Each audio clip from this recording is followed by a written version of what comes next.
Bem-vindos ao Jazz Manus Lisboa, um podcast dedicado ao inesquecível Django Reinhardt e a toda a sua herança musical. Aqui mergulhamos nas histórias, nas paixões e nas experiências dos músicos que mantêm vivo este estilo em Portugal, com um olhar especial para o seu crescimento e as suas raízes na Grande Lisboa. Jazz Manus Lisboa é uma conversa com muito swing.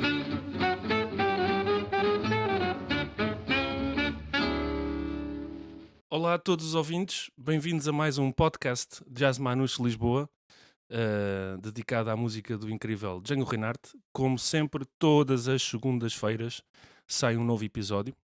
E hoje aqui ao meu lado tenho um convidado especial, porque provavelmente é o guitarrista com mais experiência em Portugal a tocar este género de música, já com longos anos. E obrigado por teres aceitado o convite, excelentíssimo Alcides Miranda. É sempre um prazer estar aqui e falar contigo. Olha, como é sempre habitual nestes podcasts, gostava que começasse a falar de ti, Sim. do teu background musical, como é que começaste a tocar guitarra. Ok. Então, olha, antes de mais, boa tarde também ou bom dia ou boa noite para quem nos estiver a ouvir, a que horas estiver a ouvir. Tenho 50 anos, comecei o meu percurso musical aos 11 anos. Comecei na guitarra clássica. Para falar a verdade, não era o instrumento que eu queria. Queria aprender bateria, mas na altura, na zona onde eu vivia, além da Velha, só havia uma escola de música e, pelo menos no meu tempo, não havia estas aulas de música ligeira. Isto para dizer, que não havia bateria. Que eu pensava que era o instrumento mais fixe das bandas. Como não havia, fui para o segundo instrumento mais fixe, ou como parecia na altura, que era a guitarra. Era a guitarra elétrica que eu queria, que também não havia, mas pronto, fui para o primo. A terceira opção. Exatamente, fui para a guitarra clássica e assim comecei o meu percurso. Estudei nessa escola, depois entretanto comecei a levar aquilo um bocadinho mais a sério, mudei para a Academia de Amadores de Música. Para continuar os meus estudos de guitarra clássica. E já agora tiveste aulas com quem na academia? Na academia tive sempre com o mesmo professor, que foi o professor Paulo Valente. Também o Paulo Valente Pereira, não é? Paulo Valente Pereira, exatamente. Teve aulas comigo também. Aliás, eu é que tive aulas com ele. Exatamente. Que é uma referência, foi durante muitos anos da guitarra clássica aqui, pelo menos na zona de Lisboa. E assim foi, e concluí esses estudos, ou melhor, não concluí tudo, porque depois na altura estava na faculdade, tirei a minha primeira licenciatura em Gestão de Empresas e tive de parar no segundo ano. Já na altura estava no 7º grau de guitarra clássica, que foi uma pena, faltava-me só mais um para concluir. Concluí algumas disciplinas, formação musical, acústica, história da música, penso que me faltava um ano. E ficou-me a faltar a ATC, que é Análise e Técnicas de Composição. Mas como estava a dizer, mas na altura já com a faculdade em curso já estava muito complicado de seguir as duas coisas. E o que é que estudavas na faculdade, Alcides? Ou seja, eu inicialmente sempre fui para a questão da gestão de empresas. No 9º ano havia aqueles testes de psicotécnicos que faziam de orientação escolar e davam para ali. Não era que eu tivesse especial gosto por aquela matéria, que nunca tive, tanto que não tive, depois acabei por concluir o curso, ainda trabalhei um ano como na área, digamos assim, mas depois surgiu a possibilidade de ir para a Inglaterra estudar música jazz e aí já foi quando eu... Mas como é que o jazz entrou na tua vida? Porque falaste da Academia de Amadores. Ok, como é que eu entrei no jazz? Então, estava-te a dizer, eu comecei os meus estudos de música, guitarra clássica, aos 11 anos e por volta dos 13 anos, os meus pais ofereceram uma guitarra elétrica e amplificador. E aí comecei o percurso normal, a tentar tirar de ouvido as músicas das bandas que eu gostava, rock essencialmente na altura. E depois aquilo é um processo que se vai autoalimentando, digamos assim. Eu lembro que, por volta aí dos meus 16, 17, 18 eventualmente, estava naquelas coisas mais tecnicistas da guitarra, ou depois se chama o shredding, os Steve Vai, Joe Satriani, Eddie Van Halen. Eram os meus heróis. Passado essa fase, que já tinha ali algum desenvolvimento técnico, comecei-me a interessar por outros estilos de música. Lembro-me que se não foi o meu primeiro professor, o meu segundo professor de guitarra clássica, tanto mostrou uma vez uma cassete de Pat Metheny, Uhum. que eu adorei. Aliás, foi o primeiro concerto que eu fui na vida, fui aos 14 anos e foi John McLaughlin, tanto trio, na aula magna. E o segundo ano, foi no ano seguinte, aos 15 anos, fui ver Pat Metheny. Uau, pesos pesados. Exatamente, estreiei-me logo assim. Aliás, antes de ir a qualquer concerto de rock, fui logo a 2 concertos de jazz. E jazz assim, se calhar mais moderno, não é? Não Era, tão- exatamente. Só que era. A conexão com a música do Pat Metheny foi logo imediata. Uhum. E depois, através do Pat Metheny, comecei a ouvir outras coisas que malta que tocava comigo. Portanto, já na altura tinha umas bandasitas. E que estava muito em voga na época, tanto que eram chamada música GRP. GRP era a editora, tanto os Chicorias, da Frank Cambal, tanto muito essa estética, que tanto que era um bocadinho quase ali parecia um pop de anos 80 mesclado, fusão com jazz, digamos assim, muito técnico. Portanto, estou-me a referir a Chicory Electric Band. Lee Ritenour, então entrei um bocadinho por esse campo. E tiveste academia, tiveste escola na área do jazz? Não, ou seja, eu jazz só depois estudei mais tarde em Inglaterra. Inglaterra, foste diretamente para a Inglaterra? Fui diretamente para a Inglaterra, isto em 1999. E lá, depois concluí a minha licenciatura em jazz, na Middlesex University, em Londres, que foi de 99 a 2002. E lá, precisamente, é que me dou de caras com a música do Django. Do nosso excelentíssimo com Django. O jazz manouche. Mas antes de entrares no Django, só por curiosidade, Alcides, como é que tu entras nessa universidade em Londres? É em Londres, não é? Em Londres, sim. Como é que isso surgiu? Okay. Foi uma candidatura? Foi, ou seja, posso dizer, eu na altura, como disse, parei de estudar os meus estudos clássicos no meu segundo ano da faculdade. Ou seja, estamos a falar de mais ou menos 1995. Tive ali 2 anos, tanto que penso que não tinha nada assim propriamente a acontecer do ponto de vista musical. E depois penso que foi no penúltimo ano da faculdade, comecei a tocar em bandas de bares de rock. Portanto, foi a minha experiência assim mais profissional, digamos assim. E como tinha dito, concluí essa licenciatura em 98, começo a trabalhar e o meu desagrado, digamos assim, com a economia e com a gestão, que estava a ser cada vez mais evidente. E 2 colegas meus, um deles que tocava na minha banda e outro amigo meu também, que também por acaso tive bandas com ele, mas mais tarde, iam tirar esse curso, essa licenciatura. E eu, dado que eles iam, aproveitei quase um bocadinho a vaga, digamos assim, e foi na altura que despedi-me do emprego e abracei a minha paixão, que seria até a hoje. música. Até hoje, exatamente. Boa. Parabéns por essa decisão. Não sei se é parabéns, se é os meus pêsames. Não. Estou a dizer isto agora porque, como tu sabes, né, como toda a gente sabe, é difícil viver das artes em Portugal. Mas, por outro lado, faço aquilo que gosto e isso é impagável. É um bocadinho assim. Estou contigo. Exatamente. Olha, e então ias falar do Django, que descobriste Django em Londres. Olha, esse foi um processo muito, muito interessante. Ainda antes de Inglaterra, quando tínhamos precisamente uma aula com o professor Paulo Valente Pereira, eu lembro-me dele referir, porque ele tinha estudado em Paris. Lembro-me de referir a uma comparação qualquer não sei se do Segovia, do Andrés Segovia, para quem não sabe, um histórico da guitarra clássica, que salvo reconheceu Django Reinhardt e mencionou o nome de Django Reinhardt. Eu não sei porquê Segovia conheceu Django? Eu penso que sim. Uau, sim. Fixe. E ele fez um comentário qualquer, eu não sei porquê aquele nome ficou-me assim um bocadinho na memória.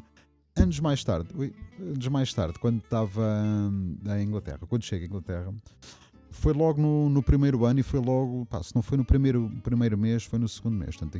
Tínhamos lá havia lá mais músicos portugueses, nomeadamente do Porto. Então foi quase das primeiras festas de faculdade, em casa de amigos, onde a malta se reúne. Muitas vezes fazíamos jams até às tantas. E lembro-me que estava lá um grande amigo, depois se tornou-se um grande amigo meu também, mas um amigo de um desses amigos meus portugueses, digamos assim, tanto que era fanático tanto da música do Django Reinhardt. Numa dessas primeiras festas que eu fui, precisamente, deram um documentário e foi a primeira vez que eu vi a música de Django Reinhardt.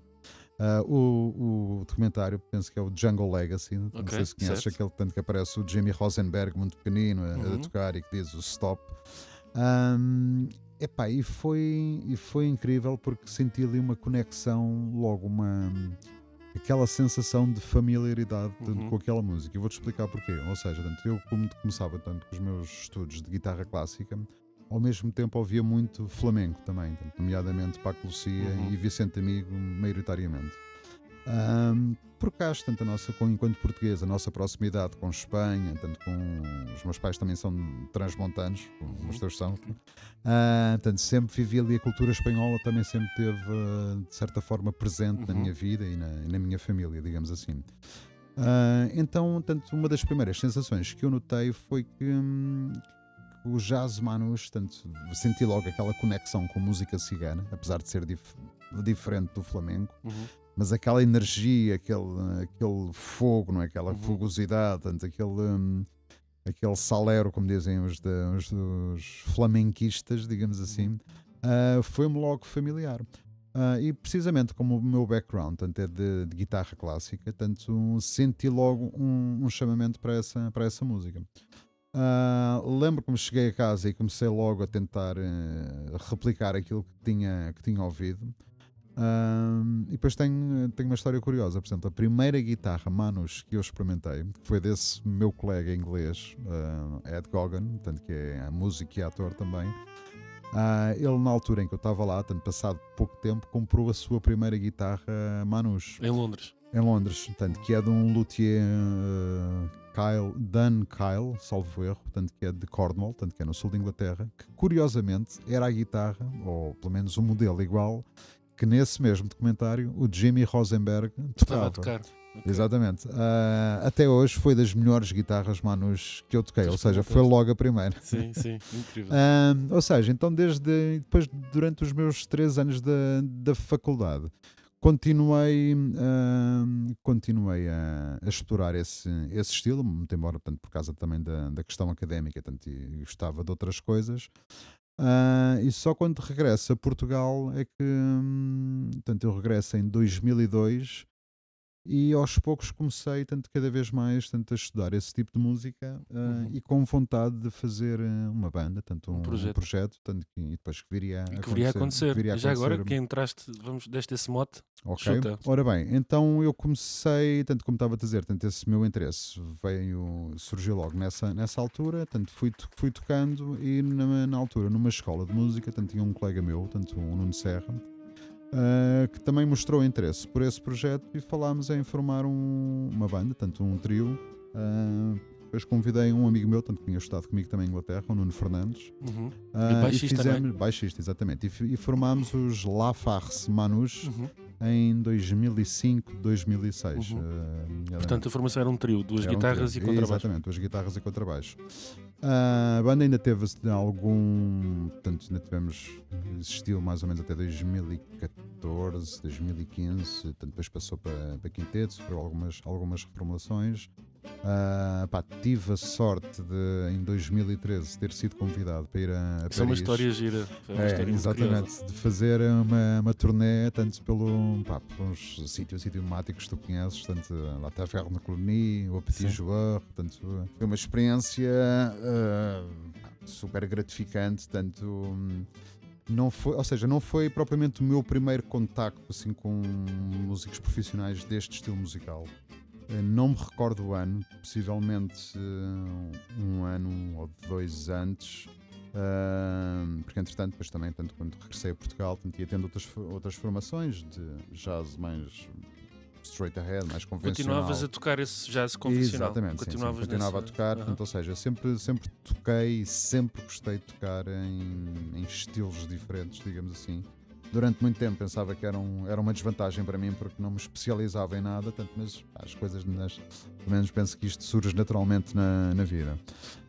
Então, com uma banda, nós fomos tocar a um festival de jazz em Viana do Castelo, o Jazz na Praça da Erva, E nesse ano estava lá o Biel Ballester, tanto que é um músico catalão, guitarrista, super guitarrista, tanto que se tornou relativamente conhecido porque algumas músicas dele entraram em alguns filmes, ou pelo menos num filme, Vicky Cristina e Barcelona, do Woody Allen, que curiosamente também é um apaixonado pelo jazz manouche, e não só, mas também pelo jazz manouche.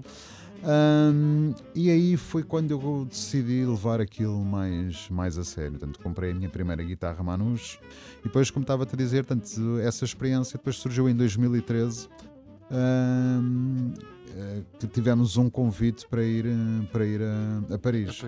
Isto porque na altura que eu comecei, ou que nós começámos, digamos assim, com os Lafargue manouche, eu não me lembro de ver, acho que não havia ninguém ao tocar este estilo, ou se houvesse, tanto não estava aqui em Lisboa. Em Lisboa e em Portugal, porque nós estranhámos um bocadinho o convite, porque nós pensámos, bem, caramba, então, mas nós estamos a começar neste estilo, digamos assim, vamos ser convidados quase para ir para a meca do jazz manouche. Não é quase, é mesmo. Exatamente, ou seja, se o Blue Note de Nova Iorque está para o jazz dito tradicional, tanto Paris estaria para o jazz manouche. E depois percebemos porquê, ou seja, foi a Taverne de Cluny, que hoje em dia se chama Monk ou Taverne Monk. Exatamente, Taverne Monk. Exatamente, tanto que era quando eu comecei, a maior parte dos vídeos eram concertos num desses espaços, que era precisamente a Taverne de Cluny. E onde iam os músicos todos nós gostamos, Adrien Monhard, Sébastien Giniot, e muitos outros. Nesse bar trabalhava uma rapariga, Isabel, que namorava com um português que também trabalhava lá. Então ela estava a tirar um curso de produção, penso eu, e o trabalho final dela era fazer como é que é de explicar? Quase como fazer a função de road manager de uma banda estrangeira. E ela aliou as duas coisas, como eu trabalho num bar de jazz manouche e o meu namorado português, então e se houvesse uma banda portuguesa de jazz manouche? Foi quando eles nos contactaram. Isto para te dizer que até termos o pé no avião, pensava sempre que aquilo era mentira, que chegávamos lá e ficávamos sem um rim, ou sem os dois. Ou sem as guitarras. Sem as guitarras e sem os rins. Mas não, foi uma experiência fabulosa. Um privilégio, foi mesmo. Primeira vez que entrei no Taverne de Cluny, aquilo parece... E foi em 2013. E foste com o trio. Fui com o trio, com o Nuno Fernandes e com o Nuno Serra. Aí tive a oportunidade de conhecer grandes nomes, conheci logo o William Bronard, que é um músico de eleição, como tu sabes, grande contrabaixista, guitarrista também, de uma família de músicos. E violoncelista, que foi, salvo erro, o primeiro instrumento dele. Conheci o pai, o Christophe Bronard, que tem e o irmão, o Julien Bronard, que é violonista. Estamos a falar tudo músicos de craveira, de um nível elevadíssimo. Chegámos a tocar com eles, precisamente com todos, porque eles têm, pelo menos na altura, o pai, o Christophe e o Julien, tinham um projeto que se chamava Bronard Connexion. Penso que ainda existe, e que tocavam regularmente. Foram uma amabilidade incrível. Fizeram-nos sentir em casa. Então tocámos nesse espaço, que é mítico, que é icónico. Noutro também muito conhecido, pelo menos na altura, que salvo erro, acho que já fechou, que é o Petit Joie. Já fechou, infelizmente. Também havia havia vídeos incríveis de músicos lá a tocar nesse bar. Aliás, o Lafargue manouche ainda está disponível no YouTube, na Taverna de Cluny. Sim, está na Taverna de Cluny. Eu penso que sim, salvo erro, há de haver uma versão de eu e do Nuno Fernandes a tocar o I Can't Give You Anything But Love com o William Bronard. E salvo erro, o outro tema, porventura, será o La Danse Norvégienne. Eu acho que são dois. Eu penso que ainda está. Então, malta, que vocês que nos estão a ouvir, vão pesquisar YouTube, Lafargue manouche, Taverne Cluny. Já agora, só uma pequena Lafargue, está mal escrito propositadamente. Ou seja, nós. Porque é Lafargue. tinha de ser um nome em francês, porque achávamos que teria assim um bocadinho mais de sofisticação. Nós gostamos de pensar que somos pessoas sofisticadas. E era a farsa, porque nós não somos nem de etnia cigana, não somos franceses e também não tocávamos assim tão bem jazz manouche, então éramos uma farsa. Fica-te muito bem essa humildade. Exatamente. Eu estou a falar que era antigamente, agora já não se passa. Portanto, escreve-se La Farce com um S de saia e não com C, que era como corretamente deve ter sido escrito. Okay. Olha, e Alcides, já agora, avançando com os teus projetos manus, sim. Como é que depois os La Farce manus, infelizmente, acho que terminam, não é? Sim, terminam. Foi por volta de 2015, 2016, depois aconteceu uma série de eventos, até na minha vida pessoal. No mesmo momento, ainda consegui, penso que tive ali uma altura que tenho 2 bandas em paralelo, começo a tocar com os Swing Manouche. Na altura, Miss Manouche, ok? Tanto fui convidado pelo João Sampaio e comecei-me a juntar a eles, ou seja, foi quase o desligar de uma banda, tanto e começar com outra, tanto e com os Miss Manouche. Depois tocámos durante muito tempo em muitos sítios, fizemos muitos concertos. Também fomos algumas oportunidades de ir a Espanha, Sevilha, tanto um pouco por todo o país. Depois mais tarde, tanto foi praticamente quando conheci, comecei e fiquei muito contente tanto de haver mais pessoas tanto a tocar este estilo. Como estava-te a dizer, Gonçalo, quando comecei, e teria sido bom para mim, tanto não havia ninguém, não conseguia trocar uma ideia com ninguém, tanto tudo aquilo que eu aprendi foi de ouvir muita música, obviamente, tanto muitos vídeos, tanto alguns livros, tanto jazz manouche tinha acesso. Mas, e mesmo a internet na altura não tinha assim muita informação, não é? Não tinha muita informação. Hoje há muito tudo, mais, há cursos online, tanto muita informação disponível. O que por um lado também foi uma certa. Acho que por um lado foi bom, sabes? Portanto, por um lado também foi um certo trabalho de pesquisa, de filtrar as coisas, de entender à minha maneira. E como te disse, às vezes sentia falta de tocar tanto com algumas pessoas o repertório de Manouche. Isto porque quando começa a tocar com os Miss Manouche, tanto como o projeto tem voz, tanto tem desde a sua essência, obviamente tanto dentro do repertório do Django escolheríamos mais aqueles temas que se propiciam a cantar. Logo aí tanto põe logo de parte alguns temas instrumentais. E eu fui sentindo falta depois de tocar esses temas instrumentais. E depois, tal como estava a dizer, depois foi quando conheci, tanto já não me recordo o ano, e fiquei a ti, tanto e outras pessoas, ao Bart, ao Leon, e fiquei muito contente tanto de ver malta, tanto bons músicos, tanto. E que basicamente quiseram puxar por mim tanto para fixar exatamente, e mantermos este estilo vivo e que eu penso que está a crescer. É isso, já agora desde 2013 ou desde que realmente começaste, vieste de Londres já com esse bichinho do Manouche. Sim. Como é que tu sentes a vitalidade do Manouche em Lisboa, o crescimento? Olha, o Manouche é um estilo que tem características, ou Gypsy Jazz, se quiseres, é um estilo que tem características muito próprias. Uma delas é que eu acho que é de fácil aceitação. Eu acho que nunca vi ninguém, ou nunca ouvi ninguém, portanto, dizer que ouviu um Django Reinhardt ou qualquer música de jazz manouche e dizer que não gosta. Pelo seu caráter rítmico, tanto é uma música rápida, festiva, alegre, portanto, eu acho que é contagiante. Dificilmente alguém não gosta. Mas desculpa, agora perdi-me na pergunta. Não, e a vitalidade e o crescimento do Manouche e a em vitalidade, Lisboa? ou seja, e talvez por causa desse fenómeno, sinto cada vez mais que há cada vez pessoas a ouvirem mais e principalmente pessoas a tocar mais. Às vezes, pelo menos eu lembro, quando comecei, via-se ali às vezes algumas bandas que tinham influências, mas que eram um bocadinho de manouche, um bocadinho de outro tipo de música cigana, outro bocadinho de música dita étnica, tanto, mas não propriamente, exatamente, mas coisas assim ao de leve, mas pelo menos da minha percepção, nem sempre muito bem tocado e não muito idiomático ao estilo.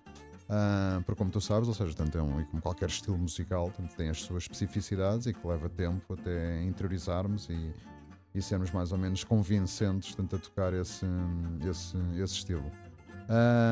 E nos últimos anos realmente tem aparecido mais gente, tenho visto não só em Lisboa, tanto, mas penso no Algarve, já há alguns projetos, no Porto também começa a haver, tanto, e eu acho que é tanto, ainda somos poucos, digamos assim, mas penso que o estilo está vivo e que tem pernas para andar e que está no bom caminho. Muito graças, já agora se me permites, também tens feito a tua parte e divulgar aqui as coisas, portanto és uma pessoa que também faz muito por isso e por isso é que também estou aqui Sim. a falar contigo. Somos dois uns apaixonados por este género de música. Exatamente. E uma questão que eu te queria perguntar, que estavas a falar nisso, o que é que diferencia o jazz manouche do restante forma de jazz? Podemos falar mainstream ou jazz mais Olha, moderno? já, se me permites, Gonçalo, eu quando acabei o curso eu estou a referir tanto à minha licenciatura em jazz, eu acho que, ou seja, posso dizer, sou um apaixonado por música, tanto de qualquer estilo, digamos assim. Mas vinha com esta ideia de que, quando acabei o curso, tanto quando vou regressasse a Portugal, gostava de ter uma banda de jazz manouche, pelo caráter antigo, pelo caráter rítmico, tanto por aquela minha paixão pelo flamenco também, tanto por essa paixão da música cigana. Gostava de ter tanto um projeto, tanto também de jazz mais dito mainstream, e aqui estou-me a referir, sei lá, aos anos 50, 60, tanto que outro dos meus heróis é o Joe Pass. E o Joe Pass que também... Que curiosamente também era um apaixonado Pelo por... Django. Exatamente. E jazz moderno. Portanto, ainda ouço muito frequentemente, principalmente guitarristas, gosto muito de Kurt Rosenwinkel, a Jonathan Kreisberg. Essa parte mais moderna foi ficando um bocadinho mais nos últimos anos, mas estas coisas acontecem naturalmente, portanto, foi ficando um bocadinho mais de parte. E as grandes diferenças assim, que eu acho, ou seja, tanto, uma das razões porque eu quis ter esse projeto, Gonçalo, era um bocado pelo caráter rítmico e pela criatividade do Django. É uma coisa tanto absurda, não é? Tanto, e quis de alguma forma também beber ou entender um bocadinho o que é que ele estava a fazer, digamos assim. E tem este lado quase cronológico, tanto neste meu desejo que eu estava a referir, dessas três fases ou dessas três estéticas que eu gostava de replicar. Achei que me seria, enquanto músico, útil do ponto de vista técnico, e por ser também naturalmente uma paixão. As diferenças, ou seja, tanto tem um caráter rítmico, tanto de acompanhamento, como sabes, tanto particular, tanto não é tão... se quisermos tocar ao estilo tanto de quando a música tanto foi feita, dos anos 20, 30 e em diante. Tem algumas, eu quase que diria, se calhar nessa fase, o jazz manouche se calhar tem mais influências, por exemplo, às vezes de alguma música clássica, dita e étnica, digamos assim. Não queria entrar assim em coisas muito técnicas, mas se calhar não tão modal, digamos assim, tanto se calhar não tão... dizer aqui um palavrão em inglês, scale orientated, mas mais arpeggio orientated, ok? Tanto que é um bocadinho mais uma lógica do violino, tanto de instrumentos que tradicionalmente fazem parte da música não só de manouche, mas também de outros tipos de música, de onde manouche também tem muita influência, tanto nomeadamente nos Balcãs, tanto está muito presente. E depois, obviamente, a linguagem, não é? Tanto a linguagem harmónica e rítmica, tanto difere. Eu nessas coisas não acho nem melhor nem pior, né? Portanto, é uma coisa que é característica daquele estilo, né? Tanto a música do Beethoven e do Mozart, tanto, já tem muitos anos, tanto, mas não é por causa disso que perdeu qualidade, tanto, continua a ser incrível.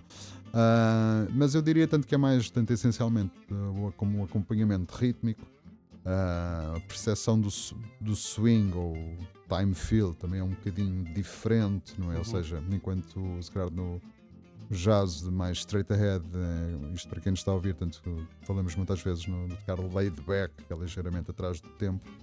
O jazz manouche, e aliás, praticamente toda a música cigana não, portanto é tocar um bocadinho quase a puxar o tempo, digamos assim, e na minha interpretação é isso que dá também um bocadinho este caráter. Empurrar, não é? Exatamente, ou seja, tanto, parece que estamos a empurrar a banda, tanto, é isso que também dá este caráter enérgico e festivo. Curiosamente no Flamengo, tanto, no Flamengo também existe exatamente a mesma coisa. Já agora, falando um bocadinho só essa parte técnica, tu falaste do ritmo, que nós designamos como La Pompe. Pompe. Para quem não nos está a ouvir e não sabe o que é La Pompe, é precisamente esse acompanhamento do ritmo Exatamente. que é usado no jazz manouche. Mas fala-nos um bocadinho, não temos muito mais tempo, mas essa habilidade rítmica que eu acho que é muito descurada. A malta pensa que é fácil fazer o ritmo, eu tenho é que improvisar como o Django improvisava, aquelas melodias. Mas eu acho que sem um bom ritmo, até o melhor improvisador quer dizer, não vai correr bem. Olha, minha percepção de La Pompe, eu costumava dizer, olha, La Pompe é o ritmo mais fácil e mais difícil do mundo ao mesmo tempo. Porque é muito fácil entender, mas até aquilo soar, tanto, e ter o groove e o balanço, o swing, tanto que nós ouvimos nas gravações, leva muito, muito tempo, porque está cheio de subtilezas, cheio de pequenos detalhes, e é preciso ouvir muito, mas muita música, tanto, porque são coisas que não se explicam e tive a oportunidade de estar e tocar com alguns músicos ver-te ver-te perto, tanto é completamente diferente. E é um ritmo, tanto que é muito importante no jazz, tanto fala-se, por exemplo, no jazz dito straight ahead, no flat 4, que era, por exemplo, o ritmo que o Freddie Green tocava no Count Basie, que é semelhante, mas muito parecido. Quase que diria, tanto para algumas pessoas, tanto parece igual, mas não é exatamente igual, mas é basicamente marcar os 4 tempos num compasso quaternário, mas que tem as suas subtilezas. Leva, como tu disseste, e bem, tanto leva muito tempo até adquirir. Eu sempre ouvi dizer que, curiosamente, os melhores pompistas, digamos assim, portanto, isto era um pedagogo que tu conheces bem, que é o Dennis Chang, ele falava, curiosamente, os melhores acompanhadores são os melhores solistas. Quando cheguei em Paris também tive também uma surpresa, porque pensava que havia muito mais acompanhadores e solistas, pelo menos naquele nível, tanto desses sítios. Descobri que é o contrário, se era quase uma proporção de 3 ou 4 acompanhadores, que eram quase sempre os mesmos, e que têm muito trabalho, e solistas há muitos, que é meio estranho, mas também prova, e vai de encontro ao que vais a dizer, que primeiro não é assim tão fácil fazer bem a pompe, dar suporte ao solista e ser sólido e ser consistente, ter uma endurance, exatamente, stamina. Precisamente, é muito, e ainda bem que falas nisso. Por exemplo, nessa turnê eu percebi-me, porque aquilo eram gigs de 3 horas e foram 4 dias seguidos, que é um estilo em que a componente física está muito presente. Essa endurance, e isso vem com o tempo. 1 hora e pico de concertos. Sim, neste caso eram 3 horas. Eu lembro nos primeiros dias de acordar no hotel com o braço esquerdo a latejar. Mas também te posso dizer, que acho que nunca toquei com uma técnica tão apurada ao terceiro e quarto dia dessa turnê, porque já estava calejado.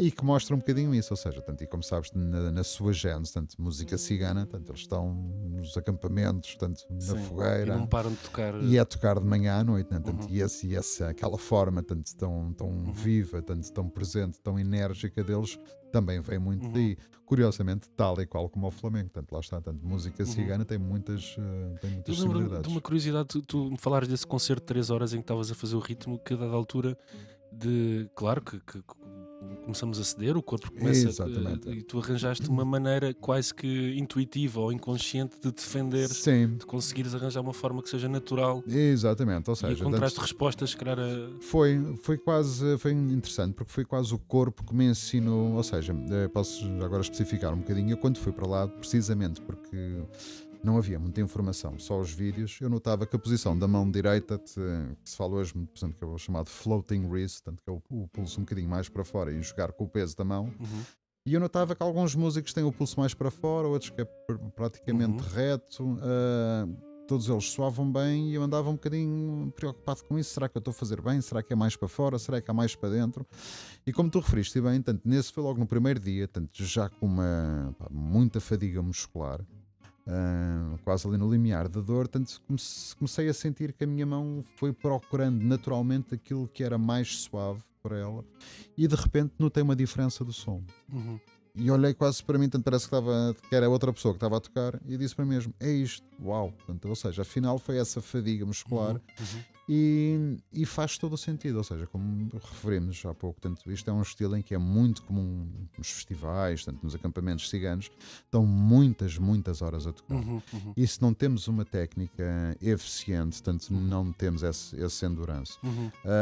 E esta técnica, curiosamente, tanto é a técnica mais antiga de instrumentos, tanto que utilizam o plectrum, a palheta, tanto os músicos, se vires, por exemplo, músicos de Yellowwood, tocam todos desta forma, tanto há pessoas que pensam que isto é uma invenção do jazz manouche, tanto não é. Na verdade, não era só o Django que tocava com esta técnica. Na altura dele, tanto, mesmo que não fossem manouche, tocava toda a gente assim, porque ainda se vinha de uma tradição de instrumentos acústicos. E esta técnica propicia mais a projeção do volume. Faz todo o sentido. Projeção essa que depois nos anos 40, 50, quando começam a surgir as primeiras guitarras elétricas, já não há necessidade, ou seja, a palhetada alternada, tanto que nós guitarristas conhecemos muito bem, na verdade não era a mais utilizada.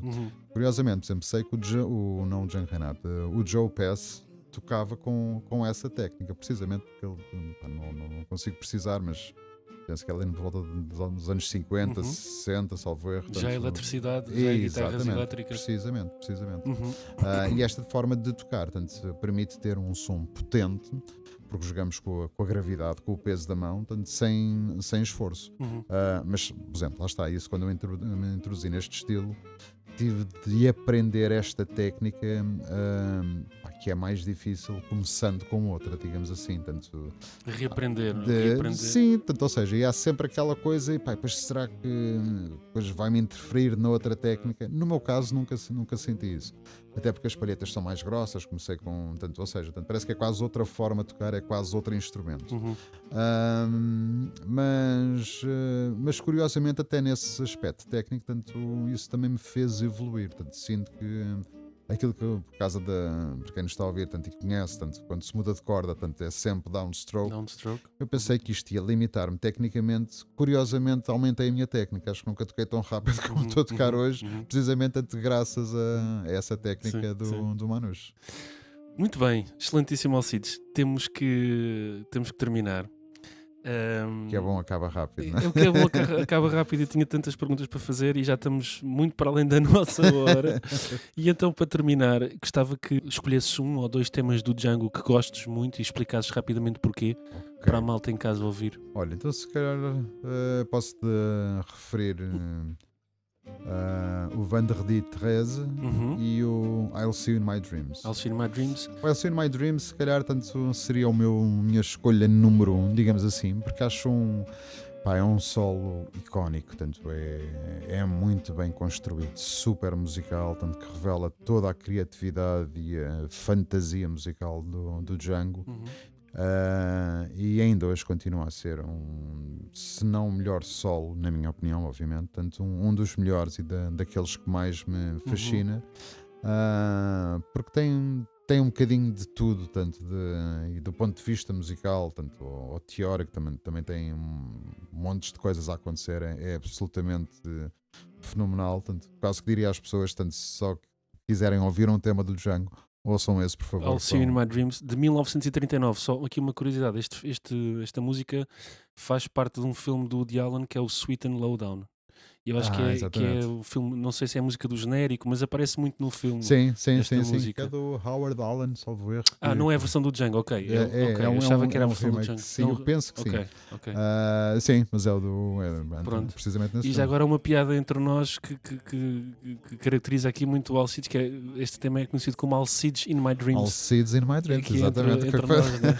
que é uma private que nós costumamos dizer. E outro tema que tu escolheste foi o Vendredi 13. O Vendredi 13, portanto, é um bocadinho mais ali um caráter meio obscuro.